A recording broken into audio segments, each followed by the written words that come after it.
Welcome back everyone, this is Eric and Chad here from Moss Pawn and Gun. And today we're going to be doing a very special little video for you. We're going to be talking about body armor, all right? Philosophy of use, strength. We are going to be shooting some body armor today that was provided by AR500Armor.com. Really great bunch of people. But you know, soldiers and all kind of combat people for centuries have been wearing body armor to give them an edge in combat and to protect them from threats on the battlefield. But in modern times, body armor just isn't for soldiers. It's commonly used by police that are, serving like maybe a high-risk warrant. Civilians alike use body armor. You might have a guy that is in a situation where maybe he's a bail bondsman or he's a repo guy and he wants that extra level of protection to give him an edge in a defensive scenario. Contrary to popular belief, body armor is completely legal for any civilian to own as long as you're not a felon or as long as it doesn't have some sort of a bearing against laws in your local area or jurisdiction. Pretty much, and like Eric said, there's a lot of law enforcement and military personnel out there that need body armor on a daily basis, but in the civilian realm, like Eric mentioned, a few of the professions, bail bondsmen and whatnot, but also the higher risk positions such as an armored truck driver. Sure. They typically use body armor on a daily basis, but just because you're a civilian and you're in that kind of position doesn't mean that, if you're not in a position like that, you can't own body armor just to protect life and liberty. Sure. Just on a daily basis. Or if you're in a kind of a high crime area, you might want a set of body armor just to toss on real quick in the house if there's ever any kind of like a home invasion scenario, something like that. And it's meant to protect you from, a hit, against your body if somebody's shooting at you. You take a hit and then you get to cover, basically. Right. And it allows you to stay in the fight and return fire and protect yourself and your family or whatever the case may be. But like Eric mentioned, this is AR500Armor.com.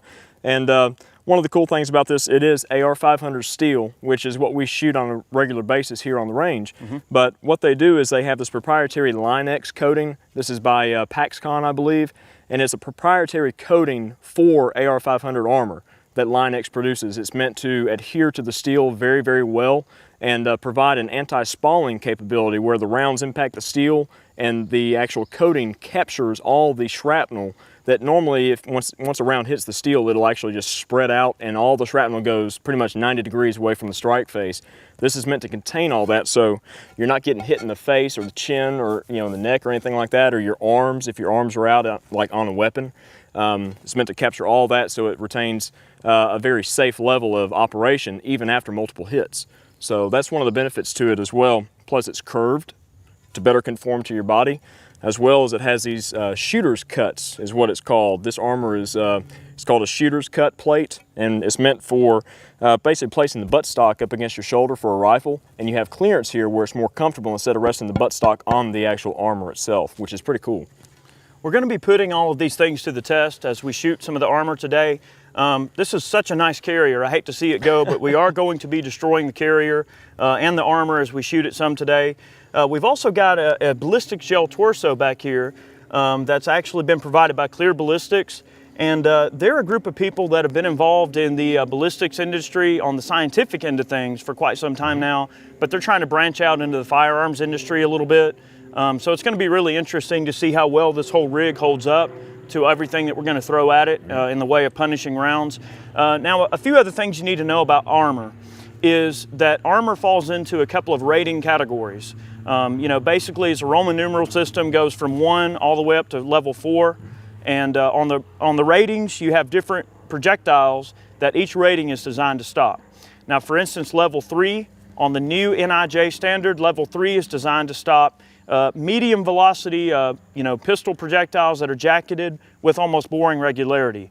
Mm-hmm. Level 4 armor will stop 308 threats pretty readily. And you got to think, if you're in a situation where you're going to get shot at by somebody and you're going to get shot at with a 308, you're going to take anything you can get, and mm-hmm. surviving that 308, hitting you right in the chest, that's going to save your life. And that's the most important thing about body armor.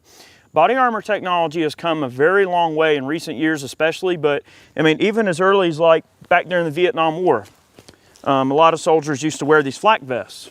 And all a flak vest is, this doesn't have any hard armor capabilities. It won't even stop a knife hardly. If somebody was charging at you with a knife, it would penetrate right through this soft armor. But this soft armor was designed to stop fragmentary secondary projectiles that are not supersonic. So let's say that you're in a foxhole and a grenade lands 50 feet in front of you and it blows up and you get hit with a little bit of the shrapnel shards and they're not moving very fast. This will save your life. Well, that's the same kind of thing that they wore back in the bombers back in World War II. You know, Yep. all the bomber crew pretty much wore a flak vest, and you had shells coming up and blasting between the planes and whatnot in big formation, and some of that shrapnel would come through the actual hull of the plane. Yep. And that would actually save people's lives in a number of cases if they were wearing that vest. Now here we have, this is armor yeah. that is indicative of what our troops in Iraq have worn in Afghanistan. This is a modern set of armor. In fact, this is my armor I used in Iraq. The carrier's not original, but the plates inside of it are. The plates are level 3A, and it actually has a Kevlar carrier that'll help kind of slow down pistol threats as well. Well, those plates in there are actually ceramic. They right? are. Now, there's a few different types of plates. Like these, like we said, are AR500 steel plates with the anti-spalling coating. The ceramic plates in there are designed to be very, very lightweight, much more lightweight than the steel plates here. But they're only meant to stop a few shots before they actually fail. They'll actually break apart and then it'll allow multiple hits to come through, whereas the steel plating, you can punch this all day long. And I think that's what we're going to show in this video, is just how much it can actually take. Absolutely. So, AR500 is a very, very high grade of steel that's very strong. And I tell you what, we're going to go ahead and get to the test. We're going to shoot this armor a little bit for you. Hopefully this is going to be a very good learning experience for everyone. We're going to step up the escalation of force. We're going to start with some handgun threats. And then of course our ballistics gel dummy will show you, it won't lie. The ballistics gel dummy will show you everything that's going on because he won't be hit. He'll survive every single shot as long as we hit the plate. We're going to start off with some handgun threats. Then we're going to step up to some rifle threats. And let's see what kind of a result we get. I think it's time to get started. Let's do it. All right, we're going to start out the testing today with a few handguns. I'm going to test the steel out against 9mm, 357, and 44 Magnum. And I'm going to be using the 9mm first. This is a Smith & Wesson M&P Pro Series 9. We're running some just NATO spec ball out of it, just full metal jacket. Let's see what we can do with a couple of shots on top of the plate.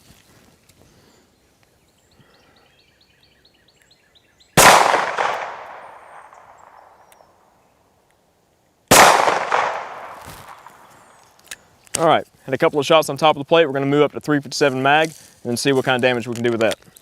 All right, we're going to take a couple of shots with the 357 Magnum. This is a Smith & Wesson 686 Plus revolver.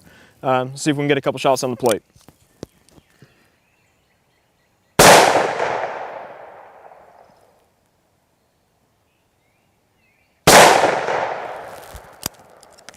All right, those look pretty good. Let's move up to 44. All right, now we're going to take a couple of shots with the 629 here, 44 Magnum. Get a couple shots on the plate.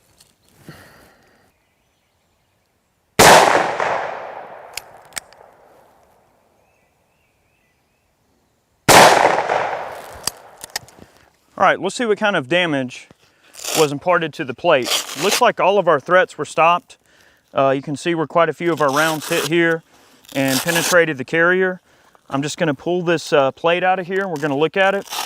Now, one thing I want to note here is that Chad did miss with the 357 Magnum once, and we're going to show you on the torso where the 357 Magnum actually, hang on, let me pull this thing off.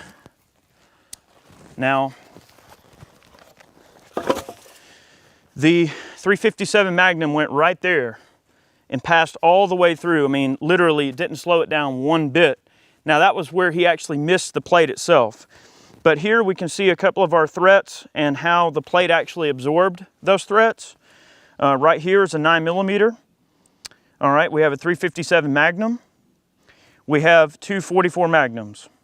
So you can see that the anti-sprawling capabilities of the plate did exactly what it was designed to do. It didn't spread out and disperse those jackets onto the carrier. And especially being in the carrier, those jacket fragments would be contained within the coating on the plate, but then also within the carrier too would kind of help contain some of those jacket fragments. That's looking like it's a pretty easy test to show. Now we're going to step up to some rifle threats. We're going to shoot it with some A-Pit 30-06 from a Garand, which I'm looking forward to see. We're going to shoot it with the Scar Heavy, and we'll probably, we've got a few other things we can hit it with. So let's see how it goes. All right, we saw that our pistol threats were absorbed by the armor without any kind of difficulty. We're going to step up to some rifle threats.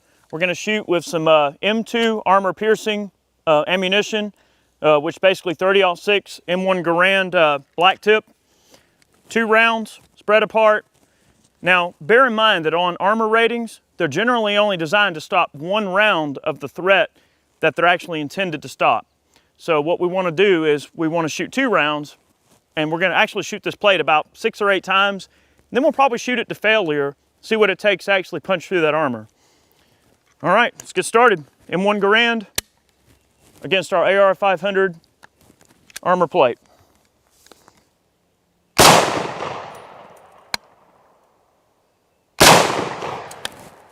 Oh, that can't be pleasant. All right, well, we've traded out for the Scar Heavy. Gonna shoot some standard NATO spec ball ammunition, 2 rounds on the target. Tell you what, if I were wearing that body armor and I got hit with that Garand, I don't think I'd be sticking around, but this is just to prove how strong this armor is. Let's try it.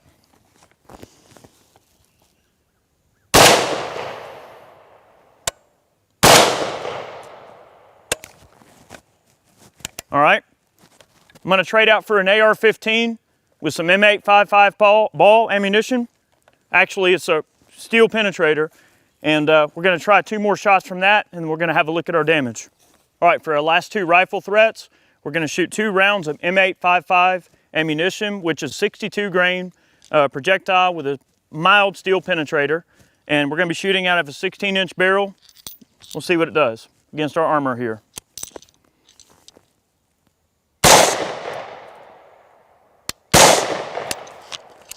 All right, let's pull our plates out. Those are some pretty nasty threats that we threw at this thing. I'm curious to see how it turns out. All right, guys, let's have a little look here.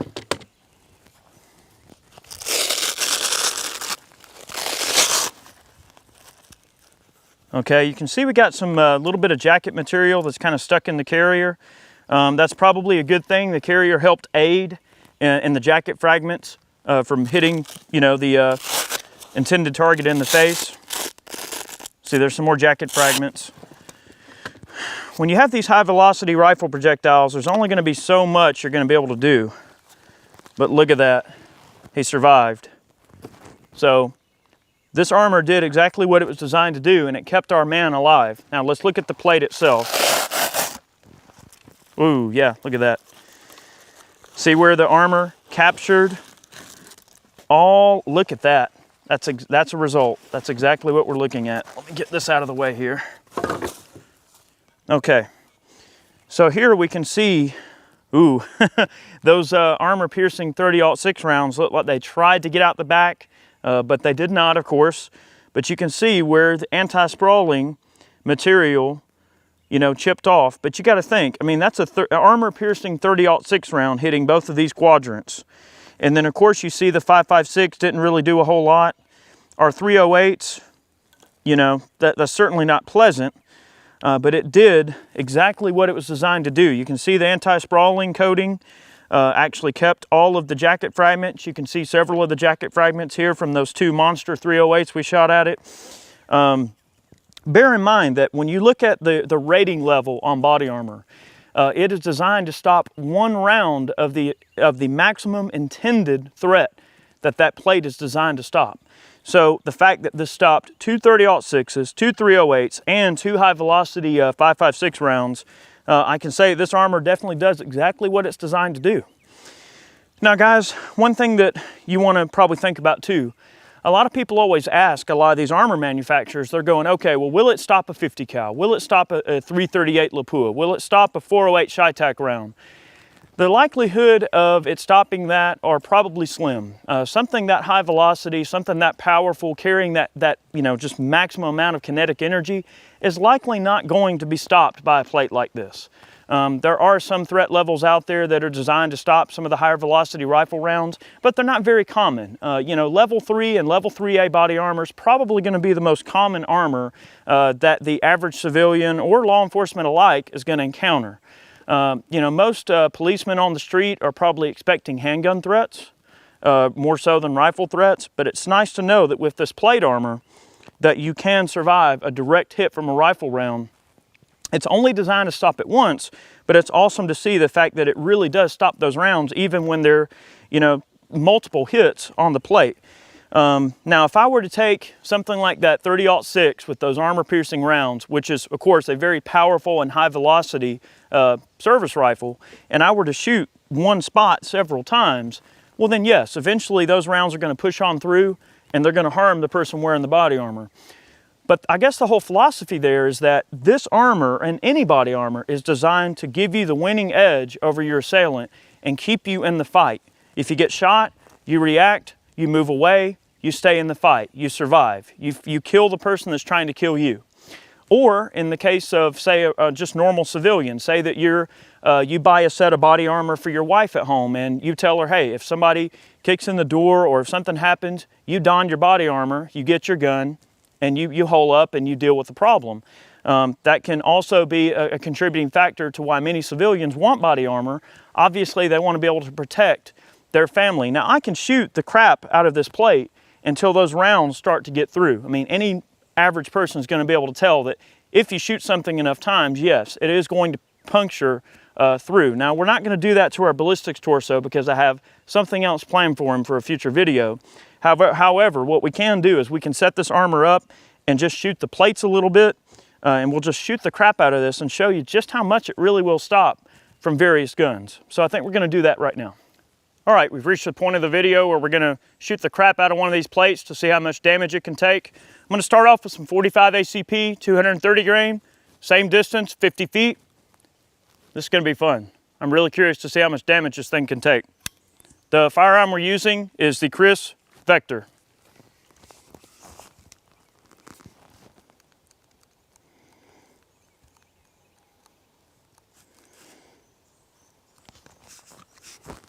Here we go.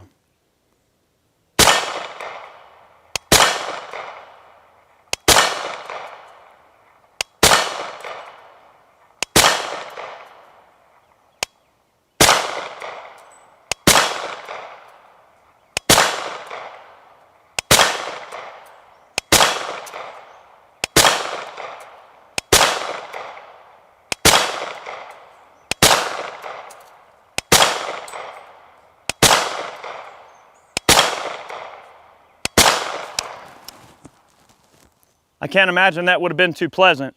Let's go have a look at the plate. All right, you can see the 45 ACP just kind of lobbed right in there. Of course, the plate absorbed every single round. I didn't, have any doubts there. 45 is not a very high velocity cartridge, so I didn't really expect us to run into any problems there. You can see the anti-spalling coating did its job. We're going to continue and step up the force a little bit. I think Chad's going to pelt this thing with a little 5.56 SS109. See how that does. All right, well, the AR500 Armor plate captured all those 45 ACP projectiles. We're gonna kind of pelt the top of the plate with some M855 ball out of this AR here and see how much you can capture. I've got about 15 shots left, I think. So let's see what we can do here.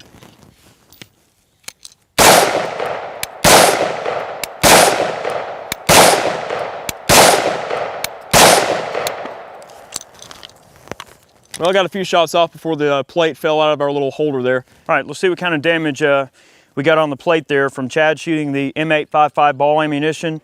It's very hard to tell, but the holes are very tiny. They're up here at the top where he was aiming. You can tell there's no spalling. It didn't really push any of the material out of the way. We did get a little bit of splitting start to occur up here at the top. You can see where the jacket fragments were starting to push some of the coating off. But considering how much we've shot this plate, that's normal.